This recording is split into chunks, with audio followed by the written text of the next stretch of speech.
All right, here we go, everyone. It's day one, Transfer Portal 2024. and if you had a chance to check out my latest video, you have taken in my latest thoughts and feelings concerning one said transfer portal and the abuse thereof. But I am not blaming the athletes themselves, I am blaming the system.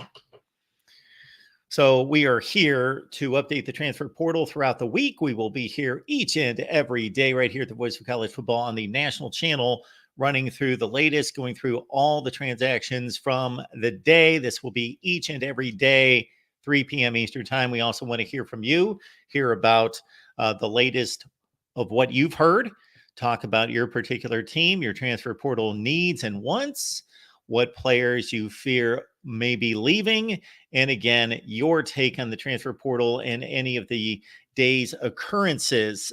Please check out our morning show each and every day that we launched on Monday. It's Wake Up College Football. Check it out here at the Voice of College Football. Appreciate everyone who's jumping on board. And again, we're going to run through the transfer portal. We're going to give our takes on some of these players. Other ones, of course, we're not familiar with everyone. And there were estimates that I saw earlier today on 247 Sports that during this 15-day transfer portal window, that's day one starting today going through April 30th, that there were 530 players back in the December cycle after the regular season. 530 players. They are expecting less to enter the transfer portal during this cycle, and the type of player may be a bit disappointing to all of you because it's not necessarily going to be star players. There will be star players, yes. There will be impact players. There will be all conference type of players, but that is not going to be the majority. The majority always is the lesser type player, but even more so during this semester, you're going to see guys that are going to fill out rosters, be the seventh or eighth guy along an offensive line, be a fourth or fifth or sixth cornerback, that type of player most of the time, although there will be some rather significant players that will enter the transfer portal, and we've already seen it. Again, appreciate you all stopping by. Let's run through the transfer portal. And again, my thoughts and feelings concerning one, Panay Boone, the former Maryland running back, then Toledo running back, and now, was he ever a Louisville running back? I don't think we can really call Panay Boone a Louisville running back. He became a free agent running back because he never suited up for Louisville in a game. He only took reps in practice, in the spring practice, from somebody else who will need them for 2024. So don't like that. And again, you can discuss, give us a call, and we can discuss the reasons why. We can also discuss, again, your particular players of focus. I've left the link there in the chat. But for right now, we're going to run through the portal update itself, going back to the beginning of Tuesday. Iowa Hawkeyes Live is at 5:30 Eastern. So please join us over on the Iowa channel here in just about 2.5 hours. Here we go. Let's start from the top, and this seems like ancient news at this point. We've got Keandre Lambert-Smith, Penn State wide receiver, led the team with 53 catches, also had 673 yards and 4 touchdowns. He's got 126 catches during his stay in Happy Valley with 11 touchdowns. So good player. I'm not going to call him a star by any stretch. I don't think he's that level of player, but a really good, capable wide receiver who will be playing in the NFL one day. Keandre Lambert-Smith, he is in the transfer portal from Penn State. All right, we've got some hoops, and then we've got an impact player out of the MAC at that level. This is according to, again, 247 Sports. A lot of this reported by Matt Zenitz, Ohio All-MAC defensive lineman Rayan Buell has entered the transfer portal. 12.5 tackles for loss, 4.5 sacks for Buell this past season with 30 total tackles. And this is one of those situations where if you would have asked me, because I said it a number of times on here, my take on the transfer portal through the first several seasons, and I see this theory that I had, or not theory, it's an observation starting to break down. It's not quite as obvious and definite as it once was. But what we saw for a good portion of the transfer portal through the first several cycles, and we're probably about 6 or 7 cycles into this, since this has been about 3 years or so, is that we would see one of two situations generally. One situation would be a lightly regarded high school player who signed at a group of 5 school, and he took off, he developed, he became a great player at that level. Braden Fisk, who was in the MAC, and then he went to Florida State. That type of player, we saw a number of defensive linemen go to Oklahoma about a season to 1.5 cycles ago, that were a group of 5 defensive linemen that went to Oklahoma. Those type of players where they were lightly regarded as recruits. They had to sign at the group of 5 level. They proved themselves to be all conference type of players. They may have developed and just become a completely different player than what they were coming out of high school. They proved themselves, and now they were coveted by Power 5 teams, and they took that jump. That was one category of player.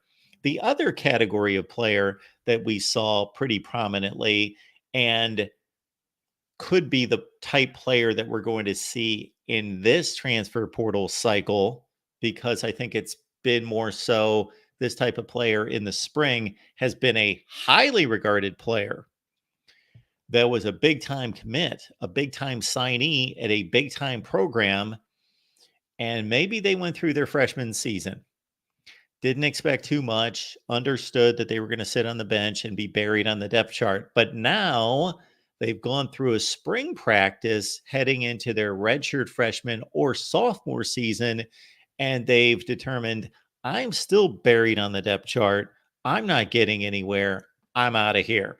Those are the two categories of players that I've seen most readily and prominently in the transfer portal. But at this point, because of NIL taking hold, anybody's up for fair game, and it's wide open. So that not necessarily has been a trend that's going to continue. But those are the two buckets of players that I saw most notably those first several cycles. Okay. We also have coming in today, we've got North Carolina cornerback LeJon Cavazos. So he intends to enter the portal as a grad transfer. Started multiple games in his career. Couldn't find any numbers on him. Posted a 4.40 and a 44-inch vertical at 6'2", 6'1", 212. So great measurables by Cavazos. So he's in the transfer portal. We have next a highly touted quarterback coming out of high school. This is one Jacoby Criswell. So Jacoby Criswell was in line to possibly become the North Carolina starter. We know what that quarterback situation has looked like going back to 2019. Yes, 2019 with Sam Howell, going right into Drake May. So that job has been locked down since at least 2019. And Jacoby Criswell looked like he was going to be able to do some damage and was highly touted going to North Carolina, where he just played 14 games in 3 seasons. And then you see he goes to Arkansas. KJ Jefferson was the man last year, but Arkansas went out and obviously didn't feel too confident in Jacoby Criswell. They went out and got Taylon Green, the starting quarterback at Boise State. And Criswell has thrown only 58 passes in 4 seasons. 58 passes, 4 touchdowns, and a pick. And last year, just 27 attempts for Arkansas, 17 completions. So he's looking for an opportunity. And I got to think that he is a group of 5 quarterback.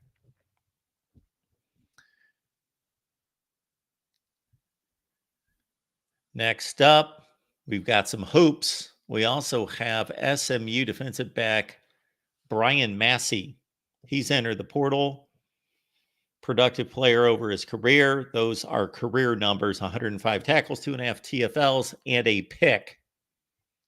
We've got this one interesting. Okay. Greedy Vance. Greedy Vance was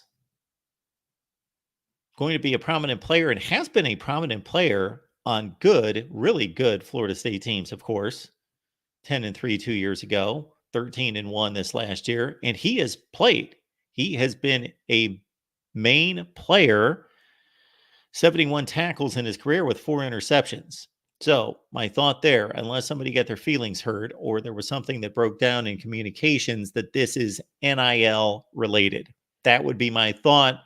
You've got a guy in Greedy Vance who has played significant time and is a veteran at a school like Florida State where there doesn't appear to be anybody that's surpassing him necessarily.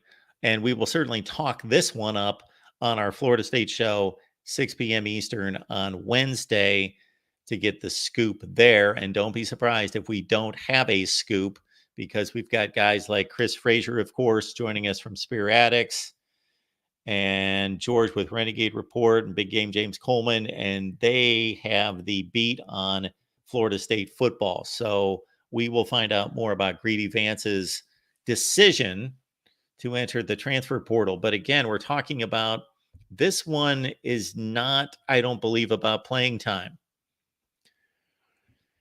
Next up, we've got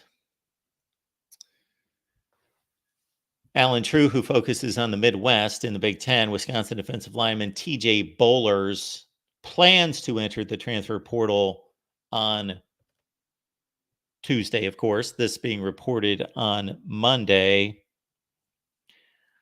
Bowlers has not compiled any stats, has not played at Wisconsin. I believe the picture we see there looks like a spring game, because he has not compiled any stats. He was the 18th rated edge rusher in his class. He was a top 250 player. So that's a pretty high ranking for Wisconsin football on the defensive side, number 236 in the 247 composite. But he has burned 2 years of eligibility and he's not gotten anywhere. Now we've got a player that has gotten somewhere. So much like Greedy Vance, and even more so than Greedy Vance, you got to think that this is NIL related. Tennessee linebacker Elijah Herring, he is entering the portal. Led the team in tackles with 80 last year as a sophomore. Now, why would he be leaving? I got to think it's NIL. All right. We also have Chris Hummer here from 247 Sports putting in a crystal ball in favor of Washington for SMU offensive tackle transfer Marcus Bryant. Really good player. You see the status as a first team All-American Conference player and ranks as the number 1 available offensive tackle. A lean to Washington, and Washington could use him. Check out our conversation with Lars Hansen of Lockdown Huskies this week. Really good conversation with Lars Hansen, and he let us know that the offensive line is a mess at Washington. The Joe Moore award-winning offensive line, everybody is scattered either to the NFL or places like Alabama and Ole Miss, and they need to reconfigure their offensive line, and this would be a big piece in doing so.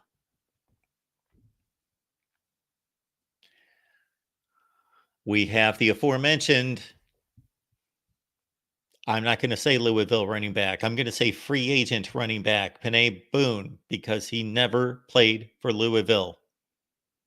Transferred to Louisville from Toledo after last year, and he had a tremendous season. He was the MAC Offensive Player of the Year. I don't have his numbers here, I don't believe, but I went through them on the video that we posted today. And he was a top 8 rusher in the nation last year. And you got to think that most of those guys are off to the NFL. So he's one of the returning rushing leaders in college football and rated as the 7th best back overall by 247 Sports in the rankings, in the portal rankings, former 4-star. And again, my intent is not to rehash what I've posted before because we're focused on our update here of running through player personnel decisions. But this should not be what this is about. He leaves Toledo, goes to Louisville, and basically wears their gear, eats their food, takes advantage of their housing, is obviously the travel involved, the belongings that have to be moved, all of that.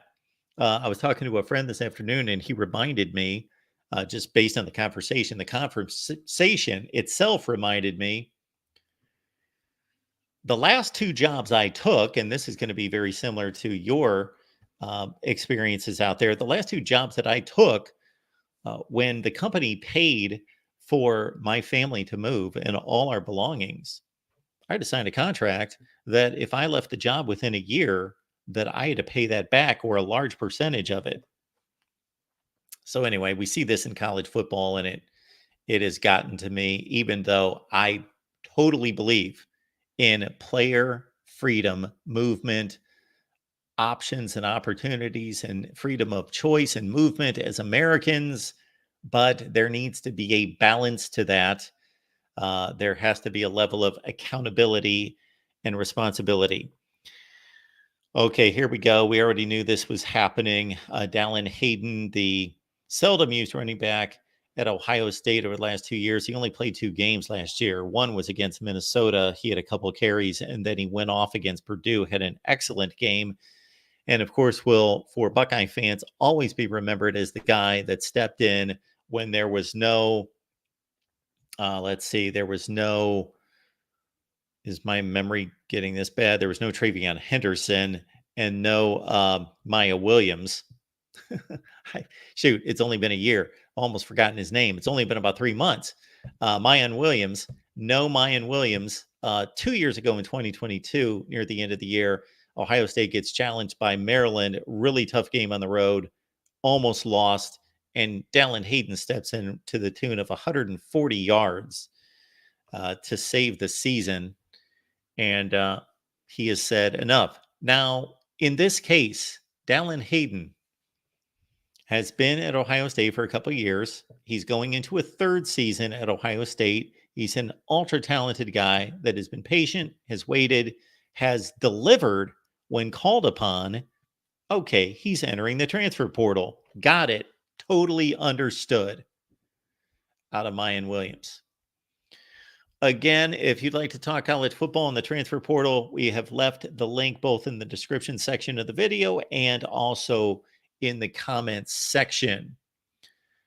Let's keep moving. This is a big one here. So Michigan wide receiver Carmelo English, he too is now in the transfer portal. Our Michigan show's coming up tonight with John D'Adamo on the Michigan channel at 8 p.m. Eastern time.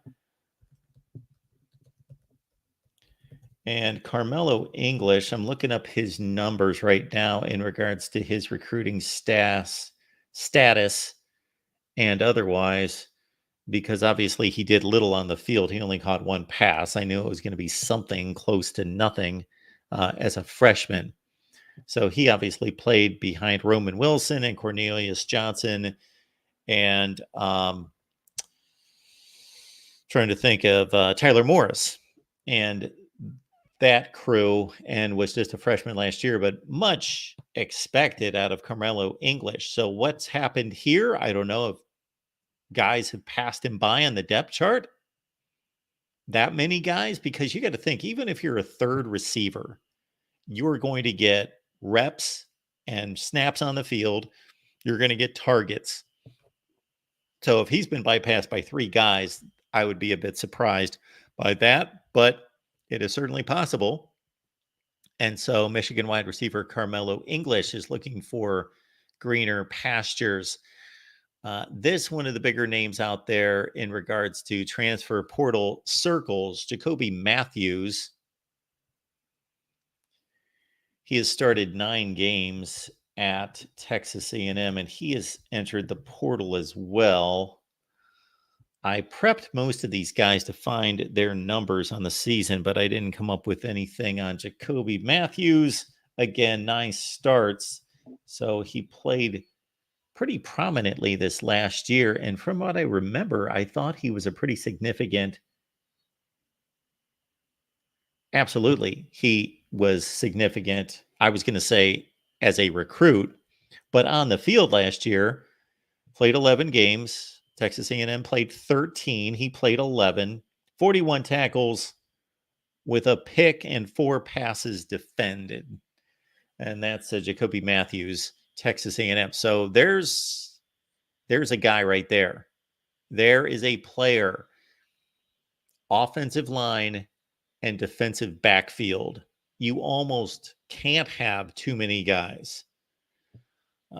With teams spreading the field and creating all sorts of mismatch issues, to have guys that can cover in space as corners, slot corners, safeties, you can't get by with 2 or 3 corners anymore. You need 5 or 6. So Jacoby Matthews is going to be coveted.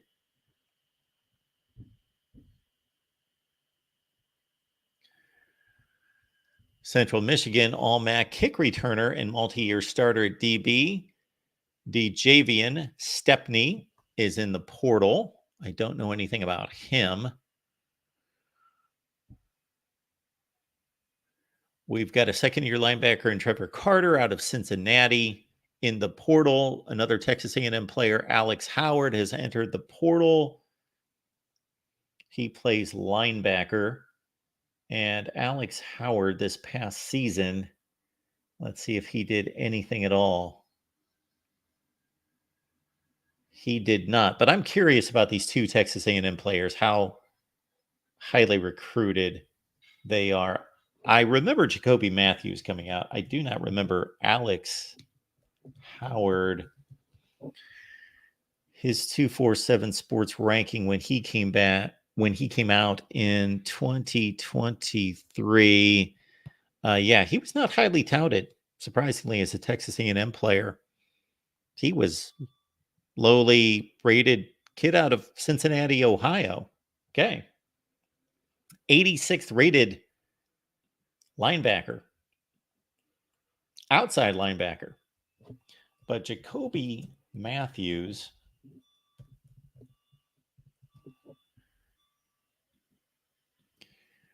again, was 5th on the team in tackles last year. Yes, I do recall him. Out of Louisiana, 8th rated safety in the country, top 70 player in the country, and the 4th rated player in the state. Links in the chat if you guys want to talk. Otherwise, we are running through the transfer portal.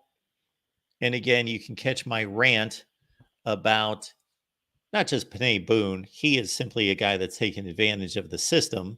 So I don't hold anything against him personally, but how ridiculous it is, because we think of a situation like Panay Boone with Louisville and him going into the transfer portal without playing for Louisville. And then, of course, the Caden Proctor situation is beyond ridiculous because of him coming back to the school. That's the hometown school. That's the school that invested in so much in him and the fan base into his original recruitment, that these players aren't adding up. When they don't play for that particular school, that's not adding up to a big 0. That's adding up to a big negative for that school, because that school has put resources and time and spent money on those players and have gotten 0 in return. Cincinnati second-year cornerback Raekwon Adkins played 9 games as a true freshman, including 1 start, that, of course, in the Big 12. So unless somebody just out of nowhere passed him by, he did get a start last year as a true freshman. You would think he would be moving his way up the ladder at Cincinnati. Okay. Louisville right tackle Ruben Anuje entering the portal. He left Houston after spending 4 years with Dana Hogerson's program there to transfer to Louisville in January. So again, same situation there. So never played for Louisville, just transferred to Louisville in January. So he and Panay Boone were eating Louisville's food, spending their money, living in their housing, wearing their gear, and see ya. And again, the other thing that irks me about that is that there was another tackle who didn't get reps because this guy was at Louisville spring practice, I believe. I don't know that for sure. It's not confirmed. Now, with Panay Boone, we saw pictures and found pictures of him at Louisville spring practice. So he's taking reps from the guy who's going to be there in 2024 that needs the development. Not good.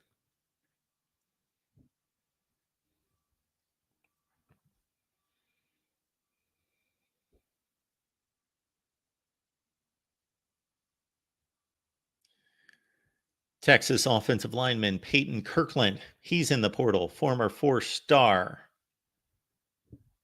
We had our Texas show last night. Check that out. We're going to be live every Monday talking Texas football. And we got some nice feedback on the show we delivered last night for over 2 hours, Texas football. It's going to be live right here on the national channel, but also we want you to check out our Texas channel. Okay, interesting player here, Texas A&M cornerback Sam McCall. Sam McCall, some believe to be the best in the class of the Travis Hunter Florida State class that Travis Hunter was committed to until the very last day. And then, of course, he flipped to Jackson State. So that would have been the 2023 class. Am I losing track? 22 class. I believe it's the 23 class. But Sam McCall was a 4-star. And then once Hunter moved on, there were people just raving about Sam McCall and the type player that he was going to be at safety. Well, he's playing cornerback here. They've got him listed as a corner at Florida State. He didn't do much his first year. He moves on to Texas A&M. I don't know that he did anything at Texas A&M.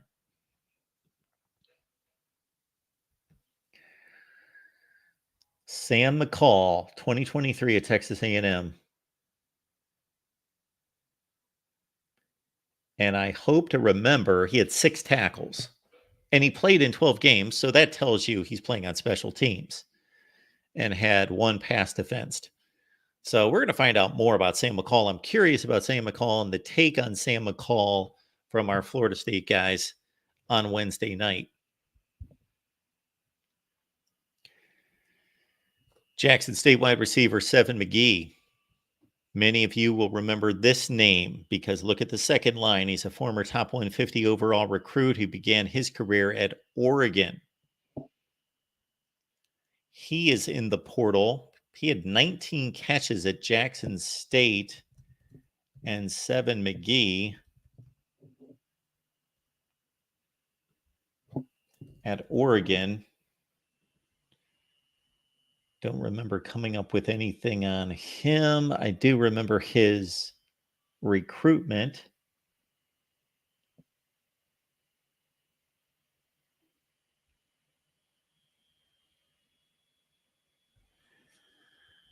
So yeah, nothing from Seven McGee at Oregon.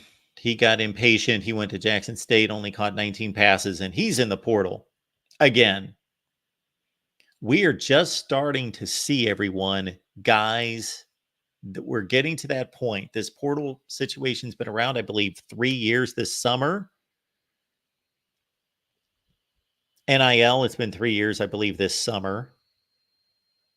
2024, I believe, yeah, going back to 2021, it was right after the COVID year. 2021, July, that kicked in NIL, July 1st of 21. I think the portal was right there at the same time. And again, the portal has existed before that, but we're talking about the new rules and the new approach to the portal. And so now we are, because of that, and it now being 3 years of separation, we're seeing players get into their third and fourth teams. Nebraska defensive back Corey Collier, he's entered the portal. A former top 100 recruit, which at Nebraska is a big deal because they've had nice classes under Matt Rule and Scott Frost, but not great. They have top 25 to 30 classes. So a top 100 player at Nebraska is a bit of a big deal. He transferred to Nebraska from Florida, so he's going to be working on his third team. And he played in 5 games for the Huskers this past season.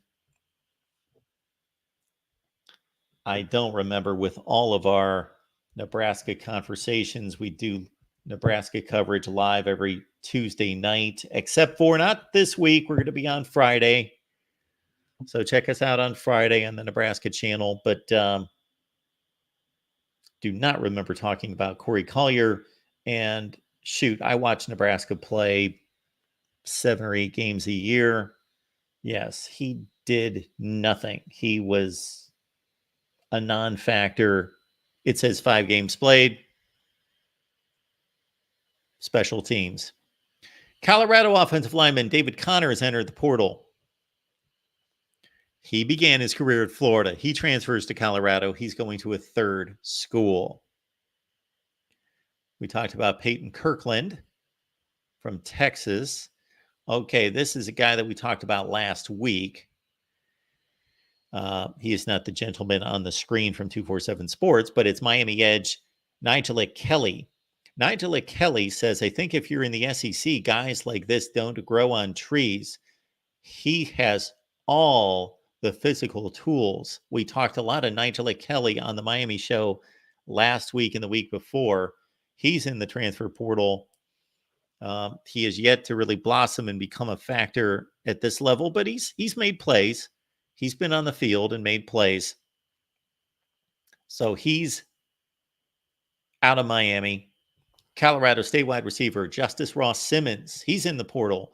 And look at that season that he produced last year. So he's a proven commodity, at least in the Mountain West. 45 catches, 724, and 3 touchdowns as a sophomore. So he's probably looking for a bigger opportunity at a bigger, higher profile school. All right, this guy right here, this is a shock to everyone. Listen up, everyone. You've probably not heard this, but Iowa offensive tackle, again, we put in quotes, Iowa offensive tackle, Caden Proctor has officially entered the transfer portal. He's listed with a do not contact tag. I didn't know that was such a thing. Do not contact. Wonder what's going on there. Okay. We've wasted enough time on Caden Proctor. Colorado Buffs wide receiver Tavarish Dawson. He is in the portal. He transferred from Auburn to Colorado. 14 catches last year, 2023, from Shadur Sanders. So he's not liking his status, and maybe Dion gave him the nudge. Could be. Chris Hummer reporting Georgia State defensive lineman Javon Dennis has entered the portal. 31 tackles, 6.5 tackles for loss, and 5 sacks this past season as an all-conference selection out of Georgia State in the Sun Belt Conference. He's a nice piece to add to a Power 4 team. We talked about Jacoby Criswell already. Don't know much about Logan Sagapolu, Miami offensive lineman entering the portal. We will find out more about him on Wednesday night on our Miami show. Illinois defensive lineman transfer Anthony Johnson is picking up big interest. So he's already entered the portal. He's got offers from Michigan State, Mississippi State, Georgia Tech, and Kansas State. And will be visiting Mississippi State this next weekend. Anthony Johnson.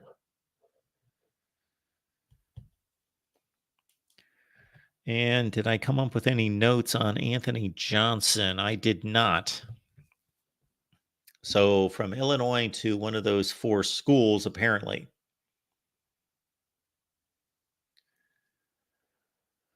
This Boston College wide receiver, Joseph Griffin, he was productive last year, 25 catches, 345 and a touchdown. He's gone.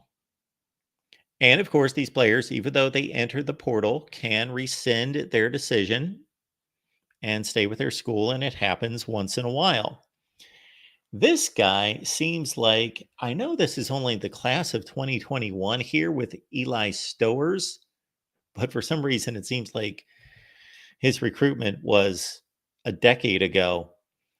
So he was a quarterback at Texas A&M. I remember him competing for the job with the likes of Zach Calzada, and I don't believe there would have been Max Johnson. No, he was not there yet.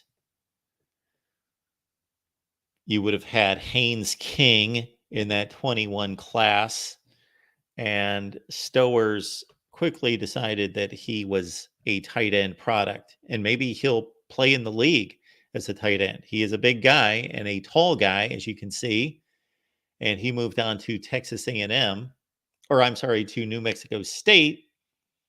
He's expected to visit Vanderbilt after catching 35 passes this past season.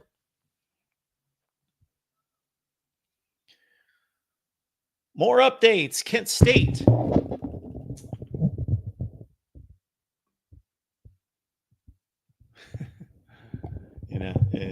Lining up my screen here. There we go. Kent State defensive tackle, CJ West. He's in the transfer portal. And defensive tackle who had a high grade at Kent, according to Pro Football Focus. And CJ West, 40 tackles, 7 TFLs, 2 sacks out of a defensive tackle. That's a lot of tackles, 40. But again, Kent State's defense, pretty awful. Ohio State defensive back Cedric Hawkins has entered the transfer portal. And Cedric Hawkins was the 28th rated player at safety coming out of Florida as a top 60 player in the 2023 class, a low 4-star. Former North Carolina quarterback Jacoby Criswell and current Arkansas in the portal. And there's another North Carolina quarterback. This time it's Tad Hudson. He's in the portal as well. Former 4-star, which takes us anywhere from top 40 in the country to top 450 to 500. We knew that Miami was going to lose a quarterback. We did. Here it is. Backup quarterback Jakari Brown entering the portal. When you think Jakari Brown, you think guy with all sorts of size, arm strength, running ability. This is an athlete playing quarterback, trying to learn how to play quarterback. And of course, the starting quarterback is Cam Ward there. And maybe Jakari Brown is seeing that others like an Emory Williams are still in front of him on the depth chart and he can't get anywhere. Or maybe he's impatient and not wanting to wait for 2025, but he would have known that sooner.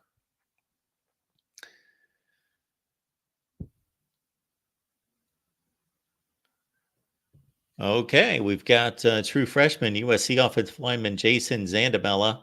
He's entered the portal. ranked as the number one interior offensive lineman in the 2024 class after just one season at USC.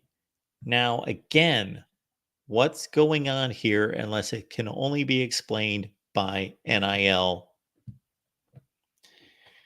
This is a prominent player for USC, and they need him along the offensive line, but they have just lost him. And he was just a freshman. Pitt linebacker Solomon DeShields, he posted 58 tackles last year. So you're talking about a productive player. So if you need a linebacker, Solomon DeShields, 58 tackles, 2 sacks. He's in the portal. And walla, walla, walla, whatever that means. That brings us up to date. And we do appreciate everyone here. Does anyone have any news for me? Again, we've got a nice crowd on the line. We appreciate you all being here at the Voice of College Football. And this is our intent to get together every day this week, 3 p.m. Eastern Time, go through the transfer portal, talk about these players. In future days, I will do my best to bring on some insiders, some beat writers, and so forth to talk about these particular teams and these particular players. And of course, we didn't see Damian Martinez, the Oregon State running back, all Pac 12 running back, 9 touchdowns, 1,100 yards. Plus, he entered the portal. Actually, since he was not listed there, he has only announced it. He's not officially entered the portal. But I got to think he's got to get out of that, really wants to get out of that Oregon State situation, considering what's going on there. The Rod Farva says Zandamela, also a Florida kid, could be homesickness. Could be. And that's okay. Folks, when you shop on Amazon, please use the link that we provide in the description section of all the videos, because here's the deal. I was on Amazon the other day. I had to order like 4 or 5 things that hopefully will be showing up in the background here very soon. And I was not using the Amazon link. It hit me, Mark, you're a hypocrite.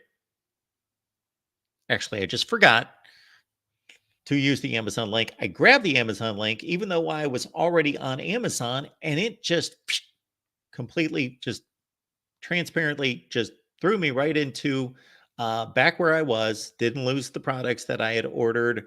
The cart that I had filled still recognized me. All of that. I just jumped on over. It was seamless. Anything else, folks? Going once, going twice on the calls.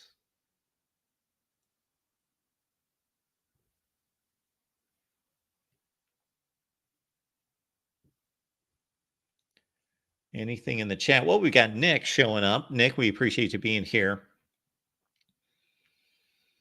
Mark, are you going to cook with Steve on the morning show? I don't know who we're cooking with on the morning show. Considering my current status, I don't believe that I'll be cooking with anyone anytime soon. But we do have a little feature there where we will be cooking with all of you. With all of you, we are taking your requests on what we should cook on the morning show. So breakfast for Mark, courtesy you. Make me breakfast. Give me your best recipes, and don't make them too hard. But thanks for that, Nick. We are, speaking of Steve, if you're talking about Steve Days, I believe you are. I just texted Steve just this morning, and he's going to be on the show next week. So I asked him to come on after the Michigan spring game.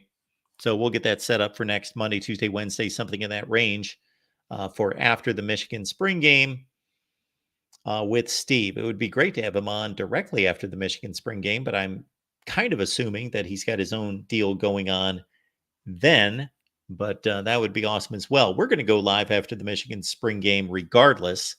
And we'll probably do something this Saturday similar to what we did last Saturday when we went live after the Ohio State spring game. And then we went live at 8 o'clock Eastern that night and went through all the teams.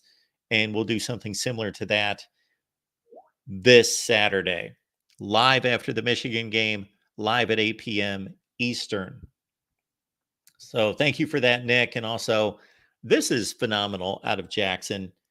I don't always understand this guy's benevolence because this guy is a phenomenal contributor and help and support here at the Voice of College Football.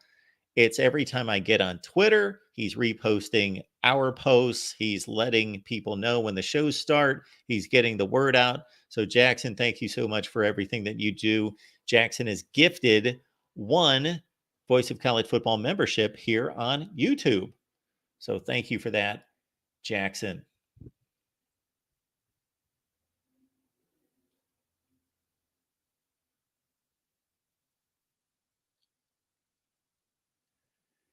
And certainly, the Rod Farva keeping everybody on top of the Cincinnati Reds.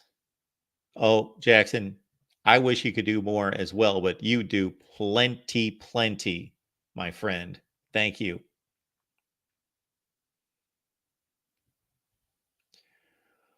All right, folks. I believe we've done our work today. You can catch us at 5:30 Eastern over on the Iowa show.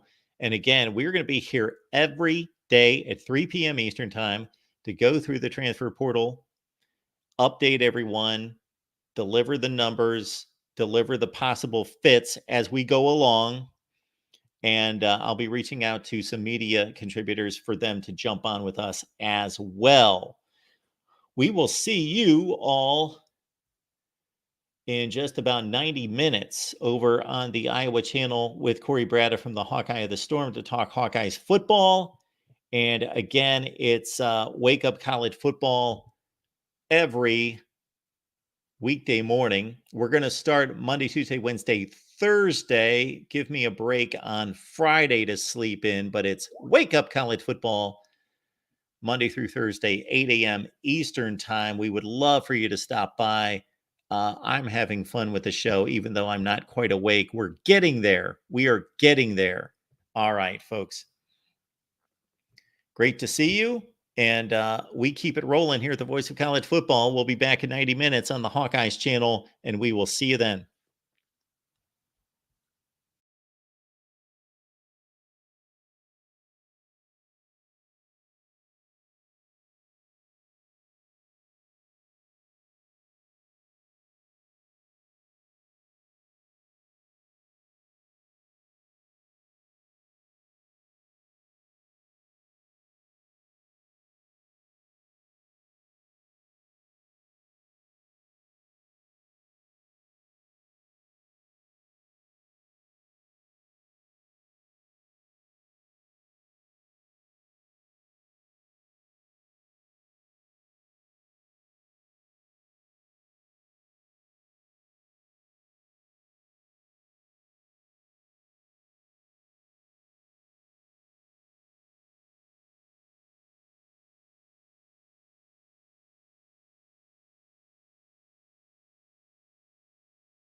Mike was muted. My apologies there. I was pointing out here that, of course, it's that legend Cavazos. Thank you, the Rod Farva. I completely botched on the pronunciation. It didn't strike me. Yes, that legend Cavazos, the same legend Cavazos that Tony Gerdeman has given us the profile and the scouting report on many times on our Buckeye show. That legend Cavazos. Excellent. Thank you, the Rod Farva. So this is how this works, folks. I show up with my insight, my knowledge, my information, but I draw from all of you as well. So I love when you guys show up and say, you know what, Mark, we need a defensive lineman at USC, so that could be a good fit. Or I'm hearing that such and such may be jumping into the portal or whatever it might be. Perfect. Right there. Yes. Legend Cavazos. Very nice. Love it. Thanks to Rod Farva. Thank you, everyone. We'll see you in 90 minutes.